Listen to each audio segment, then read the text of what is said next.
ఇంత మంచి కార్యక్రమం ప్రజలందరూ కూడా నిన్న ఎంత సంతోషంగా ఫీల్ అయ్యారంటే చాలా చాలా అసలు ఎలాగ చంద్రబాబు నాయుడు గారి యొక్క మేము రుణం తీర్చుకోవాలి అని చాలా చాలా సంతోషంగా నిన్నందరూ కూడా ఒక పండగ వాతావరణంలో అందరూ కూడా చాలా హ్యాపీగా ఫీల్ అయ్యారు.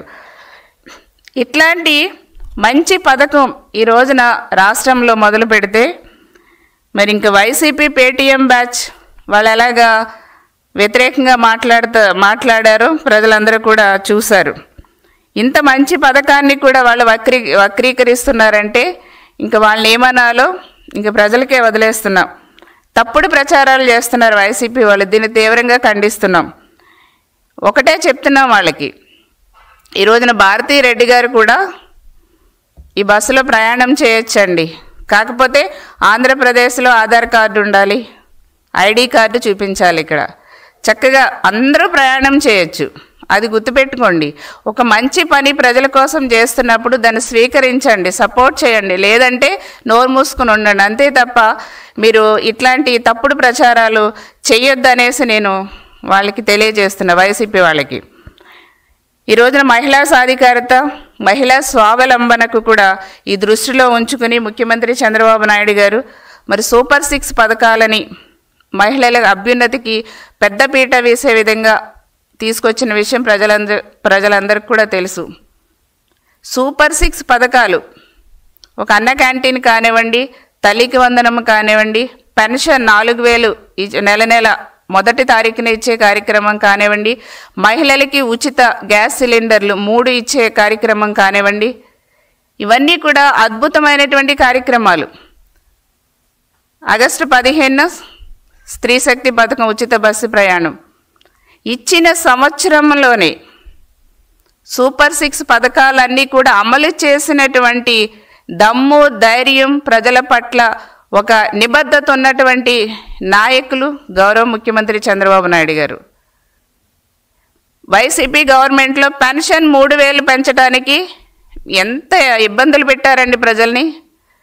250 పెంచడానికి ప్రజలకు నరకం చూపించారు వైసీపీ గవర్నమెంట్లో. సంవత్సరం అది కూడా 250 పెంచారు. కానీ అట్ ఏ టైం మేము ఎలక్షన్లో ఏదైతే హామీ ఇచ్చామో 4000 పెంచుతామని, ఆ 3000కి ప్లస్ 4000 కలిపి 7000 మేము గెలిచిన వెంటనే ఫస్ట్ ప్రజలకి ఇంటి వద్దకు వెళ్ళి ఇచ్చాం. తర్వాత నుంచి కంటిన్యూగా మంత్లీ 1వ తారీఖు ఇంటికి వెళ్ళి వాళ్ళు లేపి మరీ ఇస్తున్నాం 4000 రూపాయలు చెప్పిన పెన్షను. అదేవిధంగా తల్లికి వందనం, ఇంట్లో ఎంతమంది పిల్లలు ఉంటే అంతమంది, 1, 2, 3, 4, 5, 6, ఒక ఫ్యామిలీలో అయితే 8 మంది సంతానం, 8 మంది పిల్లలకు కూడా తల్లికి వందనం ఇచ్చాం. 6 మంది ఉన్నా ఇచ్చాం, 7 మంది, ఎంతమంది ఉంటే అంతమందికి మేము తల్లికి వందనం ఇచ్చాం. మీరు ఇచ్చారా వైసీపీ వాళ్ళు? మీరు ఒక్కరికే ఇచ్చారు. మీరు అప్పుడు ఇద్దరికి ఇస్తామని చెప్పారు కానీ ఒక్కరికే ఇచ్చారు. కానీ ఈ రోజున మేము ఇచ్చిన హామీ, ఎలక్షన్లో ఏదైతే హామీ ఇచ్చామో ఆ హామీకి కట్టుబడి ఇంట్లో ఎంతమంది ఉంటే అంతమంది పిల్లలకి కూడా తల్లికి వందనం ఇచ్చాం. మేము సూపర్ 6 హామీలన్నీ కూడా 1 by 1 అన్నీ కూడా అమలు చేసేసాం 1 ఇయర్లోనే. ఇంకా 4 సంవత్సరాలు ఉంది. మేము ఇచ్చిన హామీలే కాకుండా ఇవ్వని హామీలు చాలా చేస్తున్నాం. అమరావతి కంప్లీట్ చేస్తాం, పోలవరం కంప్లీట్ చేస్తాం, ఇంకా రోడ్లు వేస్తాం. ప్రతి గ్రామాన్ని కూడా P4 ద్వారా అభివృద్ధి చేస్తాం. మీరేం చేశారండి? పెన్షన్ పెంచడానికే 250 పెంచడానికే మీరు నానా తంటాలు పడ్డారు వైసీపీ వాళ్ళు. మీరా మా గురించి, మా కూటమి ప్రభుత్వం గురించి మాట్లాడేది? దెయ్యాలు వేదాలు వల్లిస్తున్నట్టుంది వైసీపీ వాళ్ళు మాట్లాడుతుంటే. ఈ రోజున మంత్రి నారా లోకేష్ గారు మరి ఈ రోజున ప్రతిపాదించిందే నా తెలుగు కుటుంబంలో భాగమైనటువంటి ఈ స్త్రీ శక్తి పథకం అండి. మరి ఇది చాలా చాలా చాలా చాలా చాలా మహిళలందరూ కూడా సంతోషంగా ఉన్నారు ఈ పథకం ద్వారా. మరి రాష్ట్ర వ్యాప్తంగా ఉన్నటువంటి మహిళలందరూ కూడా, యువత కానీ, పిల్లలు కానీ, ట్రాన్స్జెండర్స్ కానీ అందరూ కూడా ఉచితంగా బస్సుల్లో ప్రయాణం చేయొచ్చండి. రాష్ట్ర వ్యాప్తంగా ఏ మూల నుంచి అయినా సరే మన ఆంధ్రప్రదేశ్ రాష్ట్రంలో ప్రయాణం చేయవచ్చు అనేసి కూడా మేము క్లియర్గా తెలియజేస్తున్నాం. మీకు ఆధార్ కార్డు, అదేవిధంగా రేషన్ కార్డు, ఓటర్ కార్డు, ఇవి ఐడెంటిటీ కార్డు మీ దగ్గర ఉంటే డెఫినెట్గా ఫ్రీ ఫెయిర్ టికెట్ మీకు ఇవ్వటం జరుగుతుంది. చక్కగా హ్యాపీగా మీరు ఈ పథకాన్ని ఉపయోగించుకుని ప్రయాణాలు చేయండి. ఈ స్త్రీ శక్తి పథకం ద్వారా ఇంకొకటి ఏంటంటేనండి, బంధాలు కూడా బలపడతాయి, కుటుంబ బంధాలు బలపడతాయి అనేసి కూడా నేను తెలియజేస్తున్నా.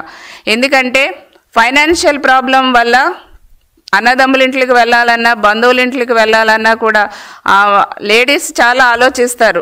భర్తకి భారం కాకూడదు, కుటుంబంలో ఇది ఏదో ఖర్చుకు వస్తుందిలే, పిల్లలకి ఇది ఏదో ఖర్చుకు వస్తుంది, భర్తకి ఇంట్లో గడపడానికి ఏదో ఒక ఖర్చుకు వస్తుందిలే అనేసి ప్రయాణాలు కూడా క్యాన్సిల్ చేసుకునే కుటుంబాలు, మహిళలు చాలామంది ఉన్నారు.